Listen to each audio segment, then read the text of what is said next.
कोई बात नहीं है सोहम, बाकी सबको है ना, इट्स ओके, कोई बात नहीं है। और बहुत इंटरेस्टिंग पोएम है। ओके, तो पोएम नंबर 5। अब पोएम खाली पढ़ो। ऐसा नहीं है, कोई टॉपिक अगर आपको नहीं है तो पढ़ोगे ना तो आपको ज्यादा इंटरेस्टिंग लगेगी। ठीक है, क्योंकि जो नहीं रहता, क्योंकि देखो पोएम ऐसी चीज है जो बहुत शॉर्टकट में बहुत अच्छा मैसेज देती है, बहुत अच्छा मॉरल देती है, बहुत अच्छा ज्ञान मिलता है उससे, और वो हमारे जीवन से संबंधित ही होता है। तो जिनको नहीं है, कुछ एक दो लोगों को नहीं है, तो कोई प्रॉब्लम नहीं है, आप फिर भी पढ़ सकते हैं। Okay, now start. उम्मीद, जिसे आप इंग्लिश में कहते हैं होप, और हिंदी में आशा। तो कहते हैं ना कि इंसान की जिंदगी की डोर जो है आशा से, उम्मीद से जुड़ी होती है। और इस कविता के जो कवि हैं कमलेश भट्ट जी, उन्होंने बहुत खूबसूरत तरीके से इस कविता को लिखा है। आइए देखते हैं। पर दो पार्ट में है पोएम ये। ठीक है, पहला कहां तक है मैंने लास्ट टाइम बताया था। वो खुद ही जान जाते हैं बुलंदी आसमानों की, परिंदों को नहीं तालीम दी जाती उड़ानों को। है ना, मैंने शायद आपको इसका ट्यून भी बताया था। वो खुद ही जान जाते हैं बुलंदी आसमानों की, परिंदों को नहीं तालीम दी जाती उड़ानों की। जो दिल में हौसला हो तो कोई मंजिल नहीं मुश्किल, बहुत कमजोर दिल ही बात करते हैं थकानों की। जिन्हें है सिर्फ मरना ही, वो बेशक खुद खुशी कर लें, कमी कोई नहीं वरना है जीने के बहानों की। है ना। उम्मीद, उम्मीद, उम्मीद है। महकना और महकाना है केवल काम खुशबू का, कभी खुशबू नहीं मोहताज होती कद्रदानों की। हमें हर हाल में तूफान से महफूज रखती हैं, छतें मजबूत होती हैं उम्मीदों के मकानों की। ठीक है, ये तो पहला पार्ट हो गया।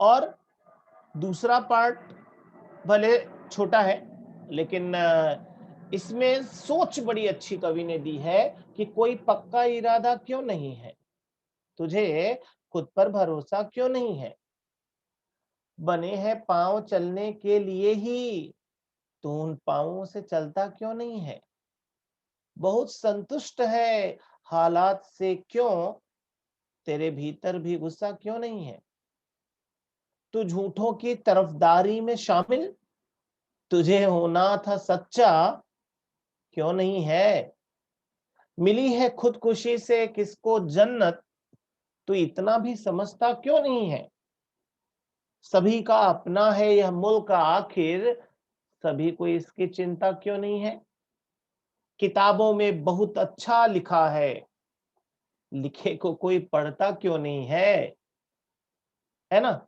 हम कहते हैं किताबों में बड़ी अच्छी बात कही गई है। तो आइए पहले भाग से शुरू करते हैं। बस आप पोएम को पढ़ना तो है नहीं आपको, बस आप ध्यान से सुनिए, अपने आप दिमाग से दिल में अपने आप ये कविता उतर जाएगी। इतनी खूबसूरत कविता है। जैसे पहली दो लाइन देखिए, कवि कहते हैं वो खुद ही जान जाते हैं बुलंदी आसमानों की, परिंदों को नहीं तालीम दी जाती उड़ानों की।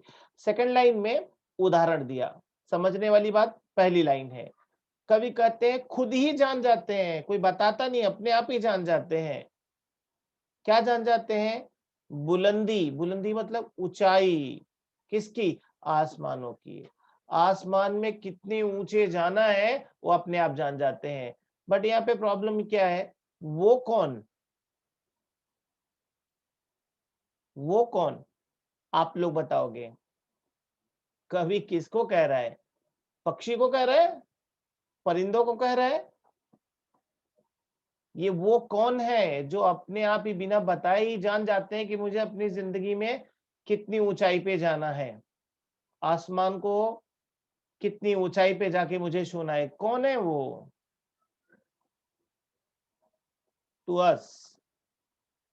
ओके, और सोचो, और कुछ इससे भी बेटर आपको मिल सकता है।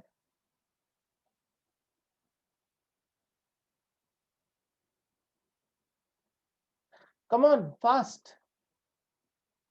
माउंटेन। ओके, सो हम कितके ने कहा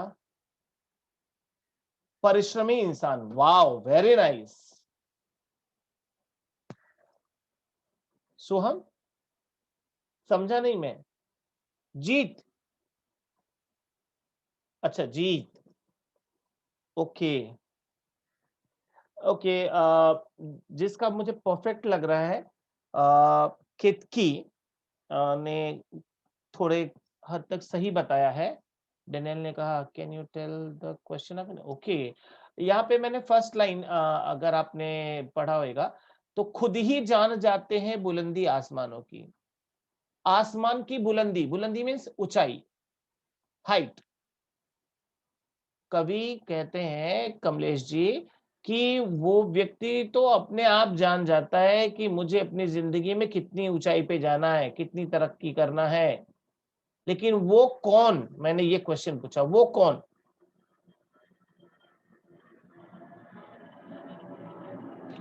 वेरी गुड सृजन, अभी आपने बिल्कुल सही बताया, वेरी नाइस। बिल्कुल सही जवाब आपने दिया। To the people who work hard and never give up. Very nice.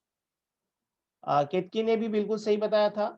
और सोहम ने कहा जो मेहनत करता है उसको ये सब मालूम पड़ जाता है। वाओ, मैं तो आपके लिए क्लैप कर रहा हूँ, आप सभी के लिए thank you so much.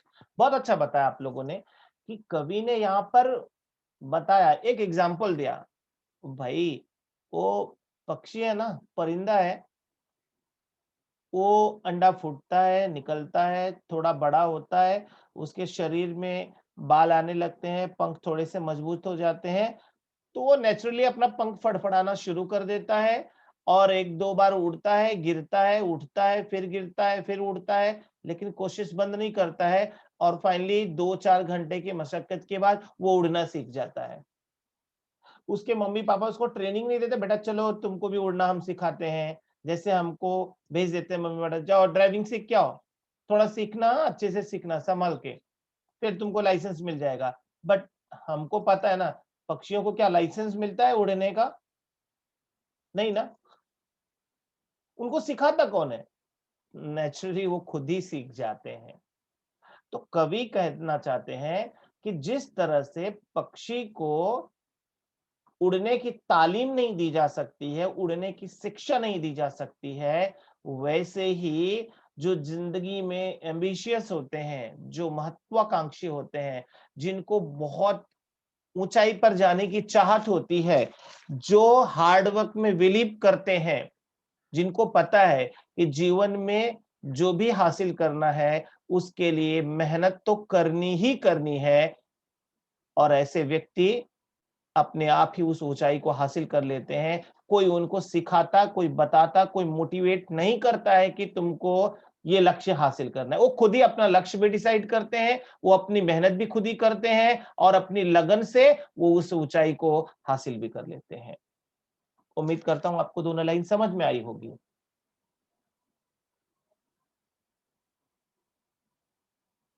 Thank you. Yes, any doubt? किसी को कुछ भी डाउट लग रहा है तो पूछ सकते हैं।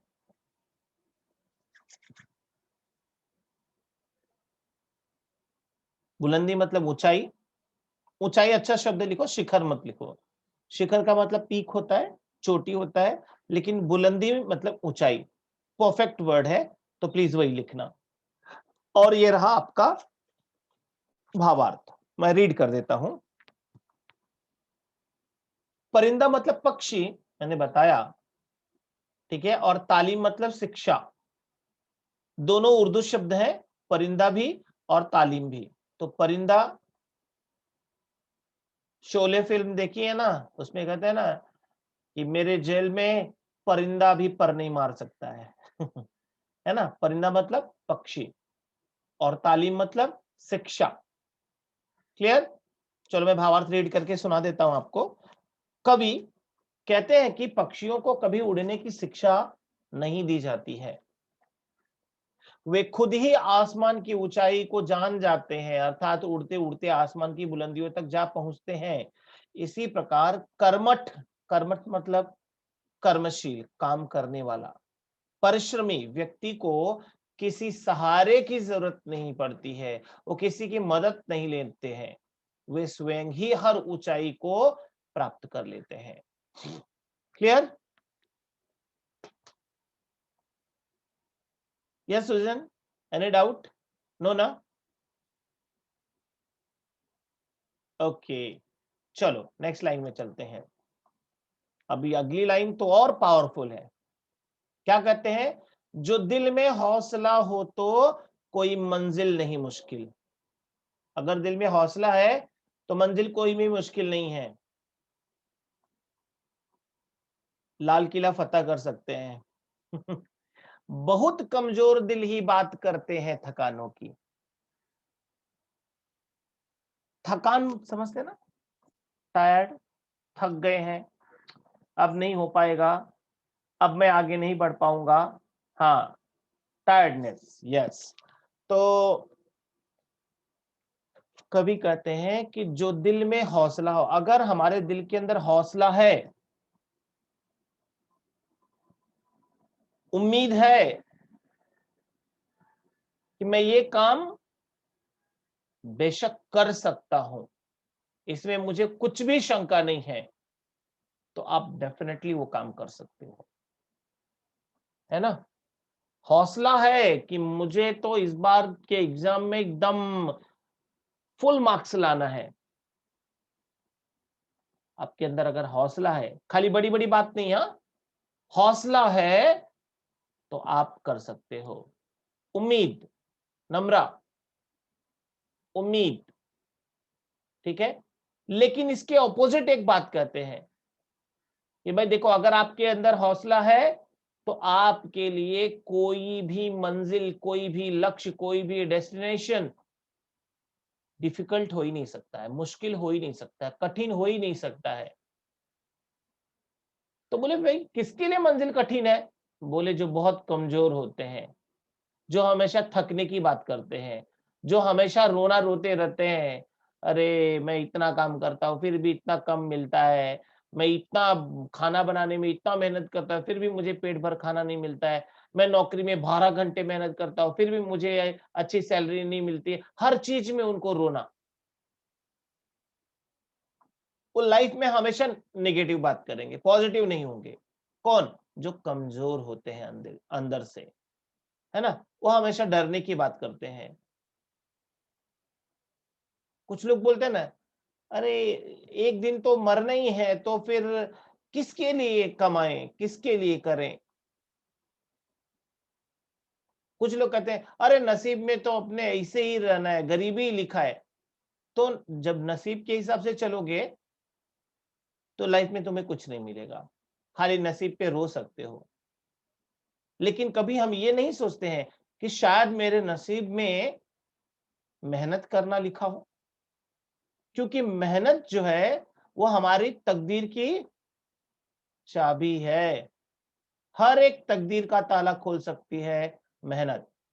जो मेहनत करता है वो जीवन में हर एक चीज हासिल कर सकता है। लेकिन कमजोर लोग हमेशा थकने की बात करेंगे, हारने की बात करेंगे, रोने की बात करेंगे, उनके अंदर वही नेगेटिविटी रहती है।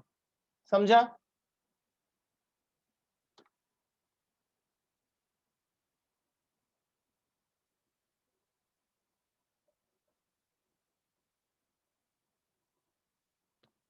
ओके, भावार्थ जरा देख लेते हैं।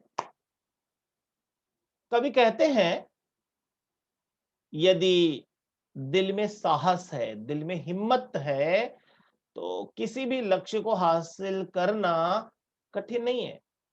किसी भी लक्ष्य को प्राप्त करना, हासिल करना, अचीव करना, प्राप्त करना कठिन नहीं है। और थक जाने की बात तो कमजोर दिल वाले किया करते हैं। अर्थात जिनके अंदर साहस है, उनके लिए हर कार्य आसान है। It's okay. सुजन, अगर आपको चाहिए तो लिख लो, कोई प्रॉब्लम नहीं है।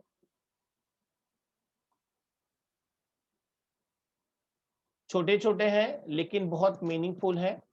हर दो लाइन आपके जिंदगी से जुड़ी हुई है। आप इसमें लिखी हुई ये दोनों कविता के दोनों पार्ट में आप हर एक बात को अपने आप से रिलेट कर सकते हो, अपने आप से कनेक्ट करके कंपेयर करके देख सकते हो कि कहीं शायद ये बात मेरे लिए तो नहीं लिखी गई है। तो आप पाओगे कि ये इसमें कही गई हर एक बात हमारी जिंदगी से जुड़ी हुई है। हमारी मतलब हम सभी के, लेकिन वो व्यक्तिगत रूप से हमें लगती है कि पर्सनली जैसे मेरे लिए ही लिखा गया है।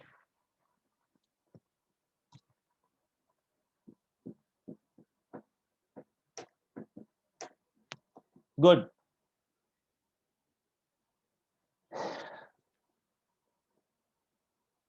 पोयम बाद में देखना लाइन, पहले सीन देखो। दिख रहा है कोई? कौन दिख रहा है? जिसका फेस दिख रहा है उनको पहचानते हैं आप? जिसका फेस नहीं दिख रहा है उसका नाम बता दिया। और जो सामने दिख रहे हैं, जिनका पैर छू रहे हैं, वो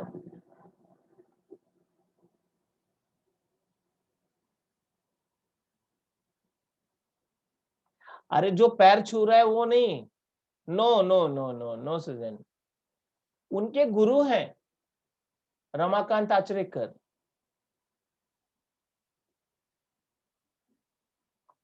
जो नीचे झुके हुए वो सचिन तेंदुलकर है, राइट?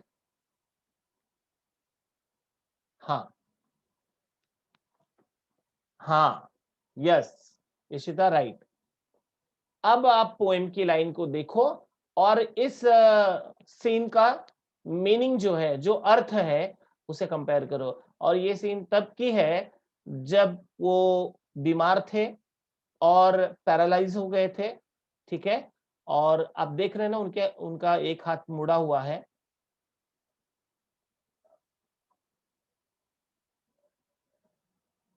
सो हम ऐसा भी बोल सकते हैं, रुको अभी मैंने लाइन तो रीड भी नहीं किया है। ठीक है? तो वो अपने गुरु को इतना मानते थे। देखो, महान तो गुरु नहीं होता है, महान तो शिष्य ही होता है, ठीक है? बस क्रेडिट गुरु को मिलना होता है, क्योंकि आचरेकर जी ने सचिन और विनोद कांबली दोनों को सिखाया था और उसके अलावा उन्होंने हजारों लोगों को ट्रेनिंग दी। बट जो नाम, जो पहचान उनको सचिन के द्वारा मिली, शायद और किसी के द्वारा नहीं मिली। बट हमेशा ये एक परंपरा है कि जो गुरु है वो हमेशा क्रेडिट जो है अपने स्टूडेंट को देता है, और जो स्टूडेंट्स हैं वो हमेशा क्रेडिट जो है अपने गुरु को देते हैं। ये जो कनेक्टिविटी है ना, इसी से ना भगवान को भी पहचान मिली है, क्योंकि भगवान का महत्व नहीं है, भगवान को हम मानते हैं इसके लिए भगवान का महत्व है। हम अपने शिष्य को मानते हैं इसके लिए शिष्य हमारे लिए हमारे बच्चे की तरह होता है, और गुरु को हम मानते हैं इसीलिए गुरु हमारे लिए पिता के समान होता है। ये एक सोच है, एक कनेक्टिविटी है जो हमें बहुत जोड़ के रखती है। यही चीज यहाँ पर भी बताया है, कवि कहते हैं, महकना और महकाना है केवल काम खुशबू का। महकना और महकाना है केवल काम खुशबू का, कभी खुशबू नहीं मोहताज होती कद्रदानों की। कितनी बड़ी बात देखो, सामान्य जो अर्थ दिया है मैं पहले वो बता दूं, फिर उसका जो भाव दिया है मैं बताऊंगा। महकना, महक किसमें होती है? और जिसमें खुशबू होती है ना, और वो खुशबू क्या है? क्वालिटी है। मशहूर कौन होता है? बोलो, मशहूर कौन होता है? जिसके अंदर कोई हुनर होता है ना, टैलेंट होता है, तो कवि कहते हैं कि महकना और महकाना, अपना नाम खुद से करना और अपनी अच्छाई दूसरों को देना देना मतलब महकाना। मेरे हाथ में अगर चंदन लगा है, मैं आपको टच करता हूं, तो वो चंदन की खुशबू आप में से भी आएगी। तो पहले तो मैं महक रहा था उस चंदन से, फिर बाद में आपको छूते ही आपके अंदर भी वो खुशबू आ गई। अब ये क्या बात हुई कि मेरे अंदर अच्छाई थी और मैंने वो अच्छाई क्या की, मैंने अच्छाई फैला दी। महकना और महकाना किसका काम है? बोले खुशबू का काम है। खुशबू मतलब क्वालिटी, टैलेंट, हुनर, गुण, आपकी खासियत, आपकी खूबसूरती क्या है? आपकी अच्छाई। कोई चेहरे से खूबसूरत नहीं होता है। इंसान कोई भी कितना भी खूबसूरत क्यों ना हो, अगर वो जुबान से कड़वी बात बोलता है, किसी को सम्मान नहीं देता है, किसी से प्यार से बात नहीं करता है, तो उसका चेहरा कभी किसी को याद नहीं रह सकता है। बट आप हो बड़े बदसूरत, लेकिन आप दूसरों को इज्जत देते हो, आप दूसरों को सम्मान देके बात करते हो, आपके पास बात करने का तरीका है, आपके अंदर वो हुनर है कि आप दूसरों को अपनी तरफ आकर्षित कर सकते हो। तो कहते हैं ना कि खुश खूबसूरत सूरत नहीं होती है, सीरत होती है। सीरत मतलब सोल, आत्मा। तो आपकी आत्मा अच्छी है, तो आपकी पहचान जीवन में हमेशा लोग याद रखेंगे। कभी खुशबू नहीं मोहताज होती कद्रदानों की। सीधी लाइन में कवि ने कहा कि भाई देखो, ये खुशबू का महकना या खुशबू का महकाना, ये सबके लिए क्रेडिट खुशबू को जाता है, मतलब क्वालिटी को जाता है, हुनर को जाता है। इसीलिए कवि कहते हैं कि कभी खुशबू जो है वो मोहताज नहीं होती है। मोहताज मतलब मजबूर नहीं होती है। किसकी? कद्रदानों की। वो कभी ये नहीं सोचती है कि मेरी लोग इज्जत करें। लोग इज्जत करने के लिए मजबूर हो जाते हैं जिसके अंदर हुनर होता है। हम एक बहुत सीधी सी बात करते हैं, उगते सूरज को सब सलाम करते हैं। इसका मतलब वो सूरज जो उग रहा है, मतलब वो इस दुनिया को रोशनी दे रहा है, एक अच्छाई दे रहा है, एक हुनर दे रहा है, जिसकी उम्मीद में लोग रात भर सोए थे कि हम सवेरा होगा तब उठेंगे, हमें सूरज की रोशनी मिलेगी, हमें ओज मिलेगा, उससे गर्माहट मिलेगी, बहुत सारा फायदा होगा, तो लोग उसके इंतजार में थे। ठीक ऐसे ही जब इंसान हुनरमंद होता है, तो लोग उसको सलाम करते हैं सूरज की तरफ। यही चीज है। समझा?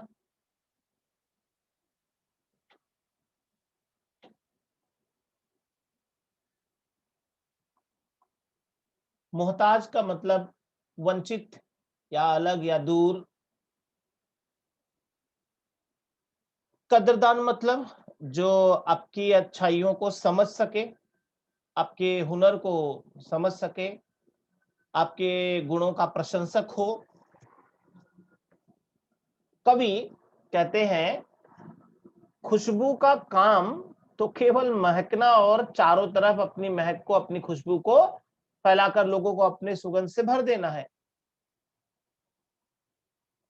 खुशबू कभी भी प्रशंसकों की प्रशंसा से वंचित नहीं होती है, क्योंकि अच्छाई है तो प्रशंसा तो लोग करेंगे ही। इसी प्रकार मनुष्य को भी खुशबू की तरह गुणी और परोपकारी होकर निस्वार्थ भाव से लोगों का कल्याण करते रहना चाहिए, तो वे भी कभी प्रशंसा के मोहताज नहीं होंगे। जैसे एक गुलाब का फूल आप घर में लाके छिपा के रख दो, अब चाहे जहां रख दो, उसकी खुशबू तो फैलते रहेगी, है ना? आपको फूल भले भले नहीं दिखाई दे, लेकिन खुशबू तो आ जाएगी। भाई कहीं से बड़ी अच्छी खुशबू आ रही है, कहाँ है ये चीज? मतलब हम तलाशने लगते हैं उस चीज को जिससे खुशबू आ रही है। ठीक यही चीज होता है कि अगर आपके अंदर हुनर है, तो लोग आपको खोजने लगेंगे कि भाई वो आदमी कहाँ है, उसके अंदर बड़ी अच्छी खूबसूरती है, उसके अंदर बड़ा अच्छा हुनर है, वो लोगों की मदद बहुत करता है, वो पढ़ाता बहुत अच्छा है, वो खेलता बहुत अच्छा है। है ना। ये डॉक्टर बहुत अच्छा है, लोग ढूंढते ढूंढते पहुंच जाते हैं। किसके कारण? आपकी खुशबू, मतलब आपके हुनर के कारण। समझा?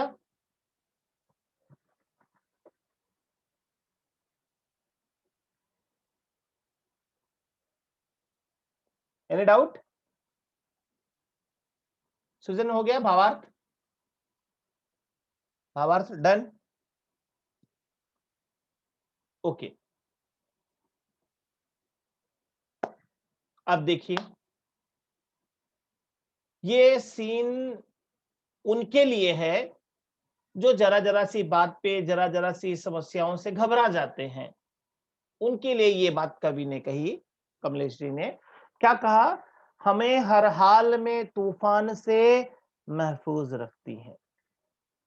हमें हमें मतलब हम इंसानों को हर हाल में, हर परिस्थिति में, हर सिचुएशन में, तूफान मतलब मुश्किल, कठिनाई, मुश्किल दौर में, मुश्किल वक्त में हमें हर हालत में महफूज मतलब सुरक्षित, उर्दू शब्द है महफूज, सुरक्षित रखती हैं, सेफ रखती हैं।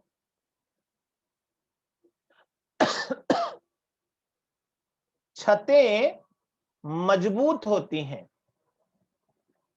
छतें मजबूत होती हैं उम्मीदों के मकानों की। सिंबॉलिक दिया यहां पे, बोले कि उस मकान का छत मजबूत होता है।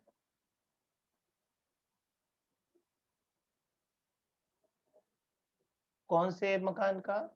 उम्मीद के मकान का। एक बहुत अच्छा स्लोगन है, बहुत सारे लोग यूज करते हैं, कहते हैं हिम्मते मर्दे तो मद्दे खुदा। मतलब कि अगर आप हिम्मत रखोगे, आप हौसला रखोगे, तो खुदा भी आपकी मदद करेगा, है ना। तो कवि कहते हैं कि छतें मजबूत होती हैं उम्मीदों के मकानों की। जो मकान की छत उम्मीद पर रहती है वो मजबूत होती है, क्योंकि उम्मीद एक बहुत गहरा शब्द है। हमें संसार में सबसे उम्मीद नहीं होती है, जो हमारे लिए मरने मिटने को तैयार होते हैं। हमें अपने माता पिता से बहुत उम्मीद होती है। यस, क्या बात है, वेरी नाइस किड की। मन के हारे हार है, मन के जीते जीत। इसके ऊपर स्टोरी भी लिखने के लिए आती है। बहुत अच्छा आपने बताया, वेरी नाइस, थैंक यू। हमें छतें मजबूत होती हैं उम्मीदों के मकानों की। अब यहाँ पे कहना क्या चाहते हैं कवि? कहते हैं देखो भाई, अगर आपको उम्मीद है कि आप जीवन में सफल हो जाओगे, कभी कभी होता है ना हमारे जिंदगी में दो रास्ते दिखाई देते हैं। एक रास्ता बड़ा आसान दिखाई देता है, एक रास्ता बड़ा कठिन दिखाई देता है। तो अब इसलिए जो है हम कौन सा रास्ता चुनेंगे? आसान रास्ता चुनेंगे कि कठिन?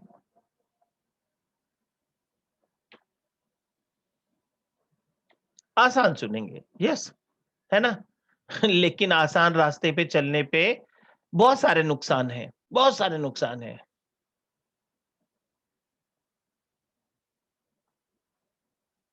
अच्छा, सो हम आप कठिन चुनोगे?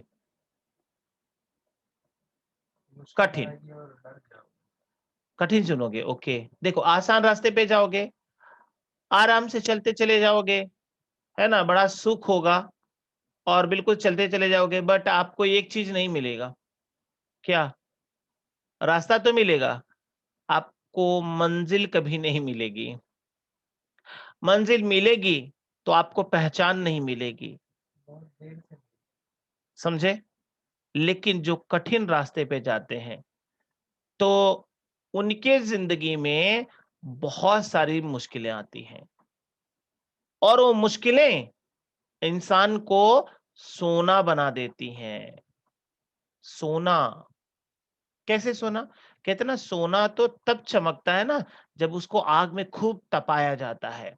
वो जितना ज्यादा आग को बर्दाश्त कर लेता है, वो उतना ही ज्यादा वो निखरता है, उतना ही ज्यादा प्योर कैरेट का होता है, 22-24 कैरेट का। ठीक है। तो कवि कहते हैं कि हमें हर हाल में तूफान से, मुश्किलों से सुरक्षित रखती हैं। आप अपने शरीर को जितनी तकलीफ दोगे, जितना ज्यादा संघर्ष करोगे, हम आज देखो शहरों में रहते हैं और देर से उठते हैं, देर से सोते हैं, देर से खाते हैं, हमारा कोई टाइम टेबल है नहीं। लेकिन जब आप टाइम टेबल फॉलो करने लगोगे, तो ये शरीर ना बहुत नखरे दिखाएगी। अरे नहीं, सुबह सो आराम से, क्या टेंशन है? वो था ना फर्स्ट यूनिट में, मान जा मेरे मन, था ना? वही चीज होएगा हमारे साथ। हमारा मन ही हमारे साथ नखरे दिखाने लगेगा, सो जा, क्या करोगे? आज तक कोई सुबह-सुबह उठ के पढ़ के पास हुआ है क्या? हमारे मन में यही सब आएगा, नेगेटिविटी। क्योंकि मन बहुत आलसी होता है और हमें भी, हमारे शरीर को भी आलसी बना देता है, क्योंकि उसे सुख चाहिए।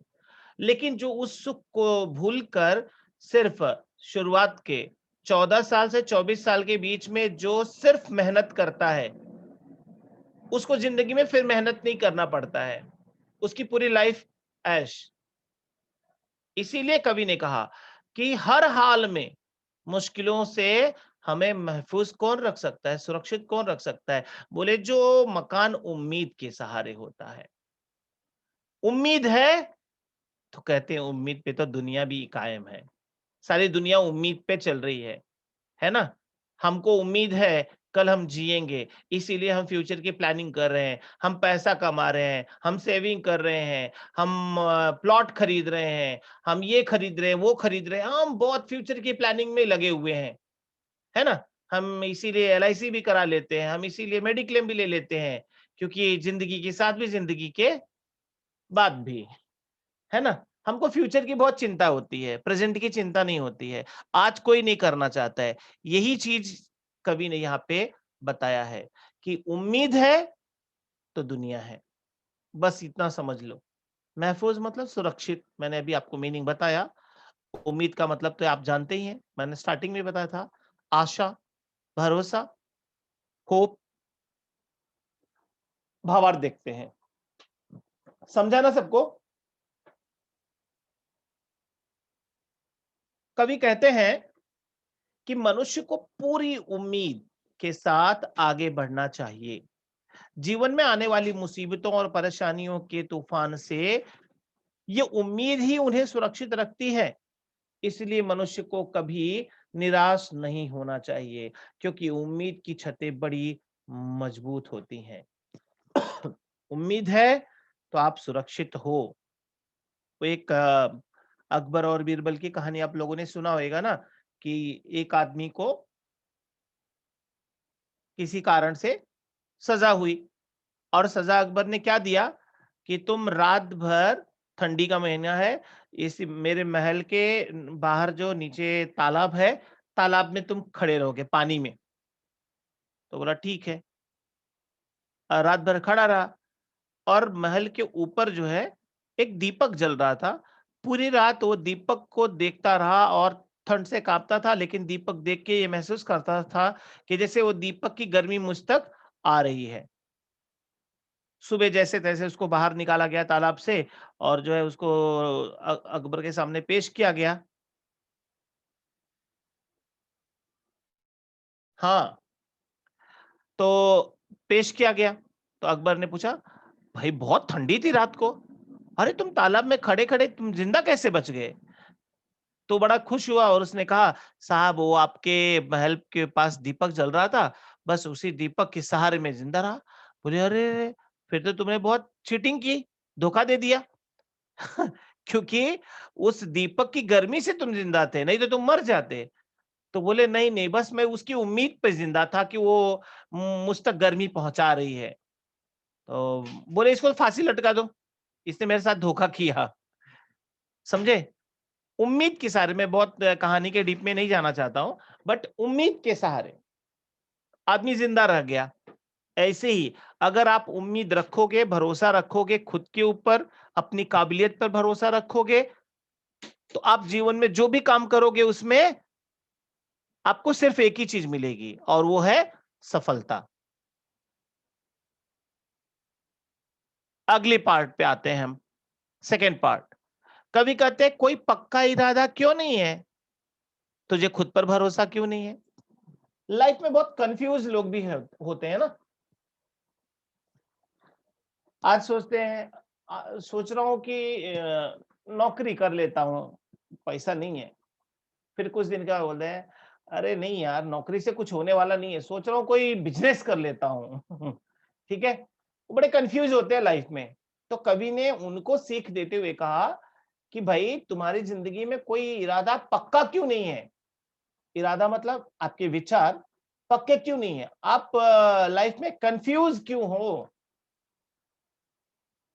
कोई पक्का इरादा क्यों नहीं है। दीप, कैमरा बंद कर दो प्लीज। दीप, कैमरा ऑफ करो, थैंक यू।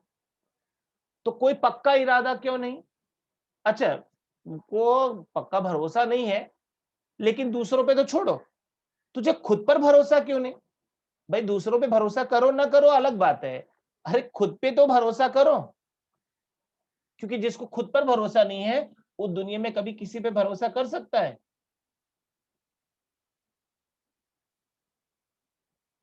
कुछ लोग ना ऐसा डिंग मारने के लिए दूसरों को बोल देते हैं, अरे मैं अपने बाप की नहीं सुनता तो तुम्हारी क्या सुनूंगा। तो मतलब तुम कभी किसी की नहीं सुन सकते हो, डिंग मारने के लिए बोल देते हैं। यही चीज है, कवि ने हमें समझाया कि ओ भाई तुम लाइफ में कंफ्यूज क्यों हो, तुम कोई इरादा मजबूत क्यों नहीं रखते हो कि एक बार कमिटमेंट कर दिया तो फिर अपने आप की नहीं सुनता। वो वाला कॉन्फिडेंस क्यों नहीं रखते हो कि अब सोच लिया यही करना है तो यही करना है, अब उसमें चाहे फायदा हो चाहे नुकसान हो वो नहीं देखना है। ठीक है, 1 सेकेंड। हाँ,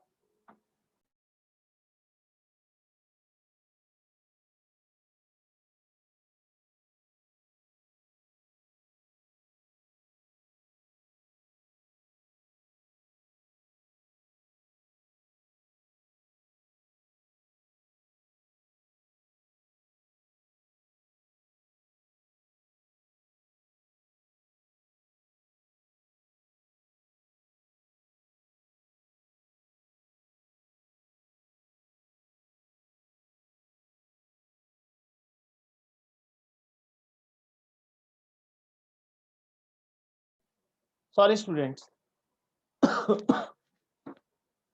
ये समझा ना, ये दोनों लाइन समझा सबको।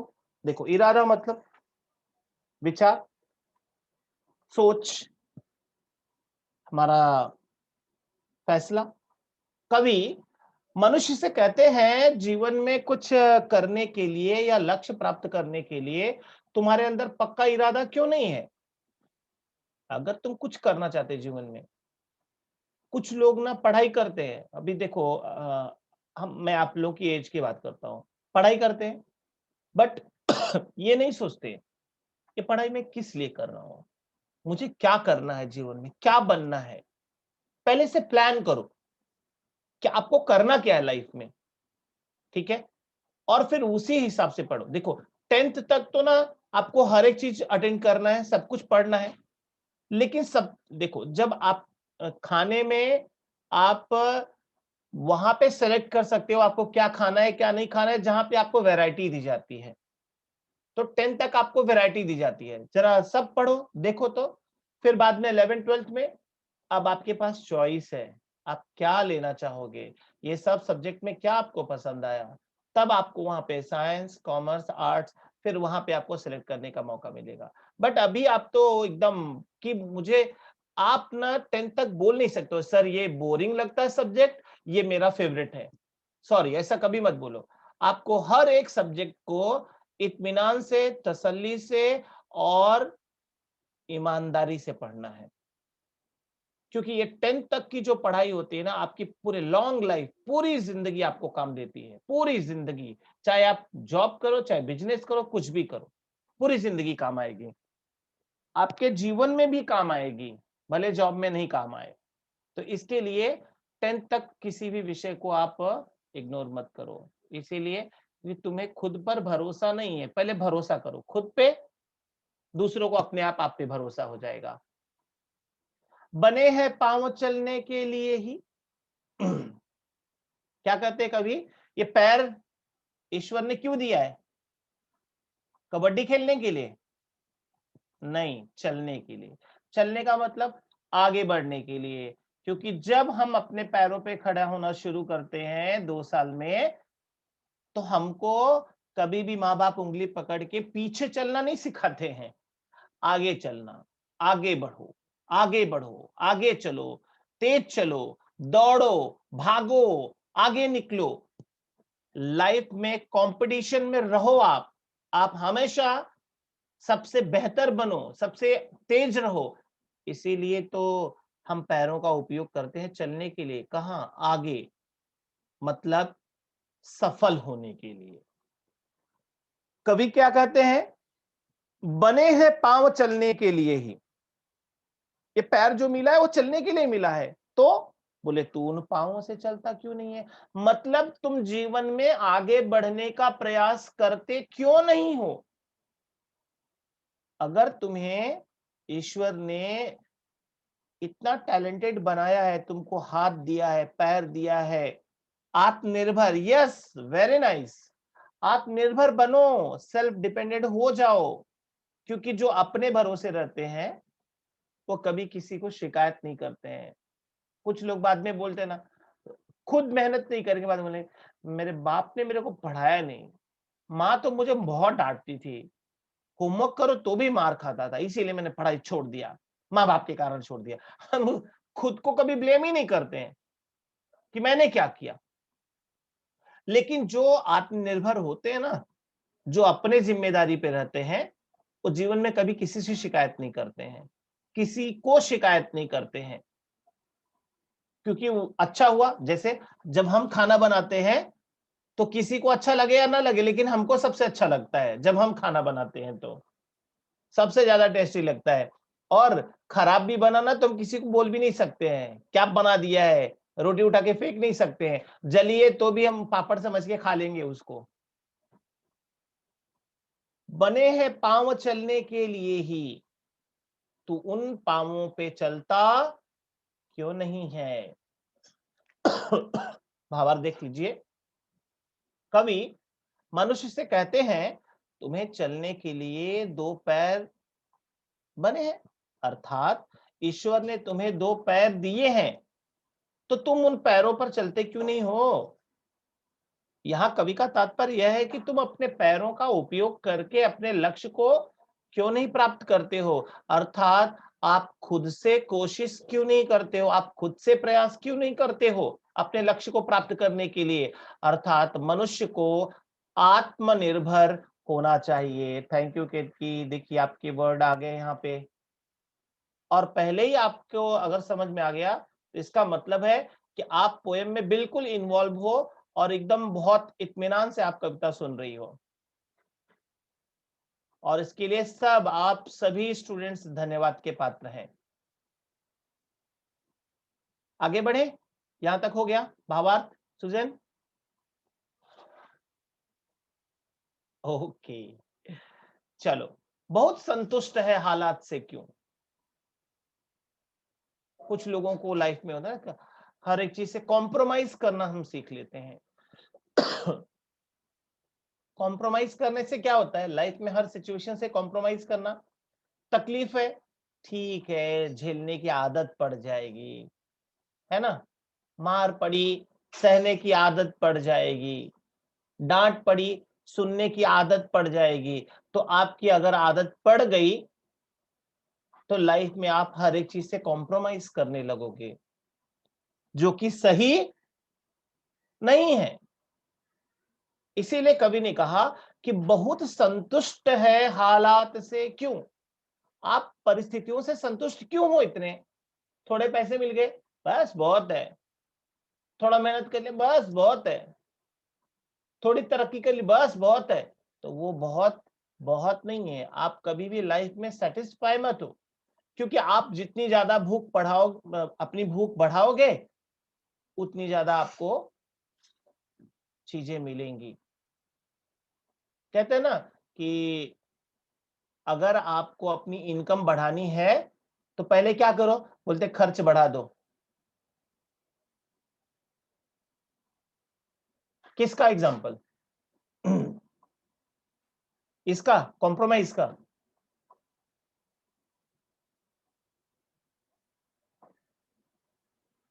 वही बता रहा हूं, कह रहा हूं ना कि कहते हैं लोग ना कि भाई अगर आपको अपनी अर्निंग बढ़ानी है तो खर्च बढ़ाओ। तो बोले ये कौन सी बात हुई, हम तो अपनी अर्निंग इसलिए बढ़ाना चाहते हैं जिससे हम सेव कर सके, पैसा बचा सके। तो खर्च क्यों? बोले जब आप खर्च बढ़ाओगे तो आपको मजबूर होकर अपनी अर्निंग बढ़ाने के लिए काम करना ही पड़ेगा। समझे? तो पहले आप अपनी मेहनत को बढ़ाने के पहले आप जरूरत को बढ़ाओ। पैसा आ रहा है जमा कर, बट आपको पता नहीं कि वो पैसा खर्च कैसे करना है, कहाँ करना है, तो फिर पैसा बचाने का कोई मतलब नहीं है। और आपके पास ऐसे लोगों के पास पैसा आता भी नहीं है जो उसका सोर्स बनाते जाते हैं ना। मेरे पास पैसा आएगा, स्कूल चालू करो, चैरिटी, ये वो, दान, डोनेशन। तो लोगों को लगेगा हाँ कुछ करना है, तो हम पैसा जैसे आते जाएगा वैसे वैसे हम उसको डाइवर्ट करते जाएंगे। लेकिन अगर आप कमा लिए, 1 करोड़ कमा लिया, बस बहुत है लाइफ के लिए, इसमें में मेरी जिंदगी गुजर जाएगी, कभी नहीं गुजरेगी। बहुत संतुष्ट है हालात से क्यों? अगर आप अपने जिंदगी के उन परिस्थितियों से संतुष्ट हो तो आप कुछ नहीं कर पाओगे। तो फिर कहते तेरे भीतर भी गुस्सा क्यों नहीं है? किस बात का गुस्सा? अपनी चाहतों को बढ़ाने का। संतुष्ट का क्या समानार्थी शब्द? संतुष्ट,